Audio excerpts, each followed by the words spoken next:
ईमानदारी साहब की ताकत कहां चली गई जब इसी मुल्क के बॉर्डर से लगता हुआ एक मुल्क है चीन, उसने कहा दाढ़ी आधी पजामा नीचे, अजान बंद, मस्जिद खत्म, रोजा आधा और मोहम्मद का नाम रखा तो ऊपर। कितने मक्कार मुसलमान हैं, ये जोकर नहीं जाता कभी। ये कहे हिंदुस्तान में खड़े होकर के कि ईरान के अंदर, चाइना के अंदर मुसलमानों के साथ बड़ी नाइंसाफी हो रही है, यहां से कहोगे यहीं से उठवा लेगा वो। एक लफ्ज नहीं बोले। आपको जवाब देना आना चाहिए।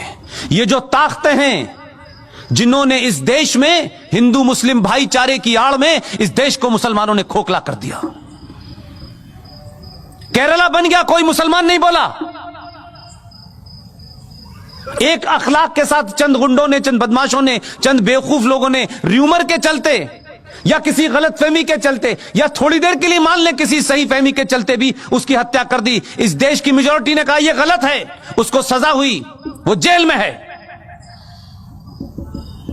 बेईमान मुसलमानों, मक्कार, कितने बौने और कितने छोटे हो तुमने क्या किया? 5.5 लाख कश्मीरी हिंदू पंडितों को, जहां मुसलमानों का राज था, आपने उनकी पूजा पद्धति के कारण मस्जिदों और कुरान का सहारा लिया। 5.5 लाख कश्मीरी हिंदू पंडितों को अपनी ही धरती से मार के भगा दिया।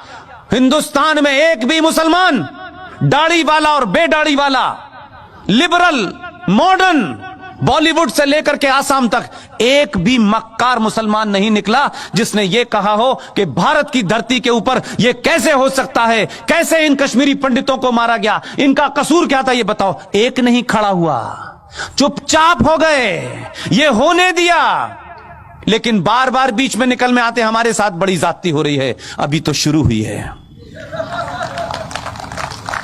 इसलिए मैं बार बार कहता हूं, आप अपने फंडों को क्लियर रखें, किसी गफलत के शिकार ना हो। ये जो इस्लामिक आतंकवाद इस देश में है, जिसे कॉन्स्टिट्यूशनली, सोशली, पॉलिटिकली इस देश में बढ़ावा दिया गया है, ये जो घर वापसी आप कहते हैं, घर वापसी तो होनी चाहिए, लेकिन ये वो घर वाली वापसी जिसमें आप बिजी हो उसमें मैं बिजी नहीं हूं। ये घर वापसी 1947 से होना शुरू हो गई है। अभी 35A 370 गया है, मंदिर वापस आया है। अभी काशी भी लेना है, मथुरा भी लेना है। इसके बाद में यूनिफॉर्म सिविल कोड भी आना है। इसके बाद में एंटी कन्वर्जन भी आना है कि जिनकी किताब ये कहती है कन्वर्ट करो, उनका दिल भर जाए। इस बार इतना कन्वर्ट करेंगे, चिंता मत कीजिएगा। इसलिए आने वाले दिनों में बहुत सारे बिल तैयार हैं। इसलिए मैंने आपसे कहा, चुनाव के हार जीत से कोई फर्क नहीं पड़ता है। चुनाव हार जाएं, लेकिन राष्ट्र नहीं हारना चाहिए। आप सब लोगों ने मेरी बातचीत सुनी और आखिर में सिर्फ इतना ही कहता हूं, सनातन के परिवार का हाथ पकड़ लीजिए, दुनिया में किसी के पैर छूने की हिम्मत जरूरत नहीं पड़ेगी। बहुत बहुत शुक्रिया, थैंक यू वेरी मच।